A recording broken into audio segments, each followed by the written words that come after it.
This setup makes me look like I'm a therapist about to tell you the meaning of life. So, something I've been thinking about recently is that we often see ourselves the way that we think that others see us, and have a tendency to do things, maybe subconsciously, that appeal to what we think people think of us. And I want to do less of that and speak more on topics that are important to me and that I think can benefit you. Not all the time, but when it counts. I've felt that people expect me to always be happy and not talk about tough topics, but tough topics are often the ones that are the most important. And during this time, especially now, I think that this topic is beneficial to many of you, and that is the topic of how to be happy alone.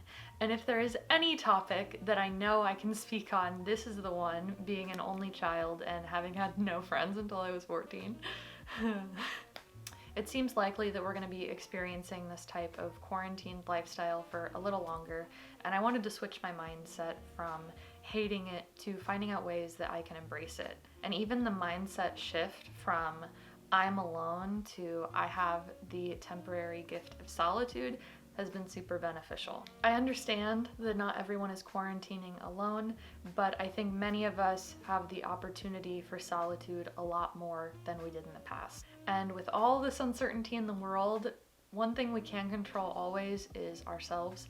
So I'm trying to see this time in our lives as an opportunity to use this solitude to become more of the person that we want to be and make more of the life that we want. It's the only way we can see it right now. Since November, I've been spending a lot of time off of social media just to focus on getting to know myself better. Right before cases in the US spiked and we were doing pretty good, I went across the US to the East Coast, which is where I have been since.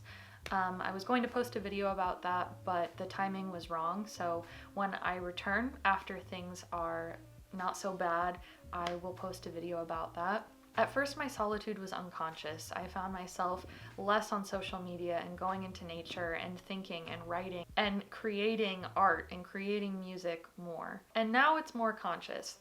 As I'm trying to find stability in my life and my career, realizing that I am the one thing that I can control has been really powerful. I personally think the key to creating the life you want, the relationships that you want, the career that you want, starts with being happy with yourself. I spent much of my childhood by myself, and I would like to think of it as training wheels for this period in our lives. So if there's anything I can speak on, it's how to find happiness alone. I don't claim to have all the answers, but these are some tips that have helped me to be happy alone.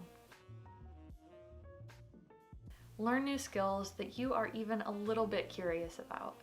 Having the gift of alone time allows you to explore topics that you didn't think you could explore when you had a busy schedule. So I was curious about music production and learning French. So over the past few weeks while I've been alone, I've been spending my extra time learning those skills. We might not be able to travel now, but there will be a day when we can, and I want to speak to as many people in other languages as I can at that time. When you have time to yourself, you can go down different roads and different routes that you previously did not have as much freedom to explore. And now is probably the best time to do that.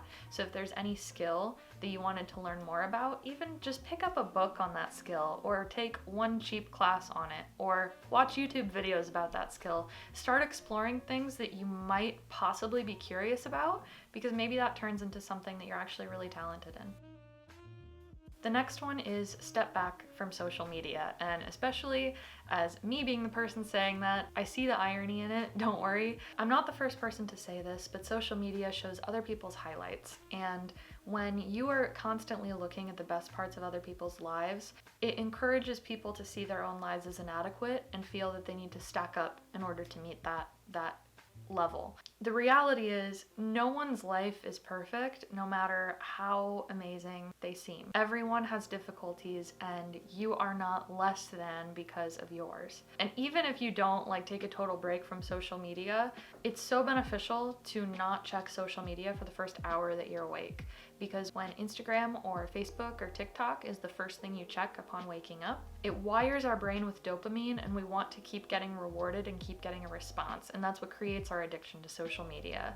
It feeds us ideas that other people want us to think before we understand what it is we want from our day.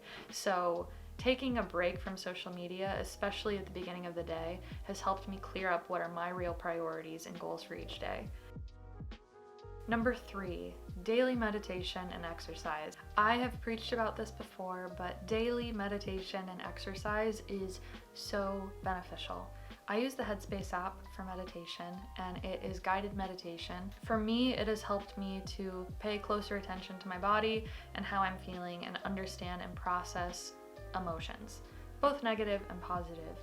Daily exercise is great because it gets your endorphins up and it helps you deal with cortisol that you might be releasing more during difficult times. It helps you battle stress easier, and it stabilizes blood sugar, and you get a good body out of it, which is always a good long-term benefit. The next one is set time aside to have fun, especially when we're alone. I have a tendency to be a workaholic and just try and go straight to the most profitable tasks that I can do and not necessarily the things that I find really fun. And it has been beneficial for me to put time aside on my calendar that I will only allow myself to do fun activities. I write a list of all the activities that I find fun, and then I schedule time aside to do those activities. My next tip is create, even if it's just for you. Try and create something that helps you to express yourself or to have fun. As an artist, this is especially relevant, and I found myself in the free time that I've had alone doing projects like music or videos that I don't even post online. I just do it in order to express myself, and I have more in the future that I can publish if I want to. But the act of creating something just for you to enjoy is really cathartic and can help you document the feelings that you're expressing during both positive and negative times. And the last one is make plans for the future that excite you. During difficult times, during times where you might be alone, especially during this weird time in our world, one thing that always motivates me and helps me to get back on track is to make plans for things in the future that do excite me. So now during this time that I have alone, I'm making plans for where my next travel destinations are, who are the next people that I want to spend time with. Schedule aside activities, travel plans, whatever it is in the future that really excites you. Maybe you won't be able to do it now, but set a time aside in the future for when you can. So then you have a goalpost that you can look forward to. We gotta take this all day by day. I think every single day, I'm not happy all day, every single day, but there are a lot of moments of joy that I can find by implementing more things that help me to get to know myself, express myself, and connect with you guys. And I know each and every one of you has a way that you can do that too in order to make the most of your time that you have alone and make yourself a better person and come out stronger on the other side of this. Life isn't perfect. It's never going to be perfect always, but if we use opportunities of solitude to better ourselves, we can come out stronger at the end of difficult situations and have more to offer to others when we are able to connect again. I hope that these little tidbits of joy inspire you for how you can enjoy solitude more. Thank you guys so much for watching. If you like this video, please give me a thumbs up and subscribe down below. If you guys want to see some of the stuff I've been working on during my moments of solitude, such as my music production or French, let me know. But the one thing I want you guys to do, comment down below, what is the greatest gift that you have found while being alone? Give other people advice. Give us your tips for things that you do in order to make the most of your time. I truly do believe the better times are ahead of us, especially this year, and I hope that you keep up the hope this year in 2021. I can't make any promises for when I'll be back fully on social media, but I'm trying to make my baby steps back as I don't know.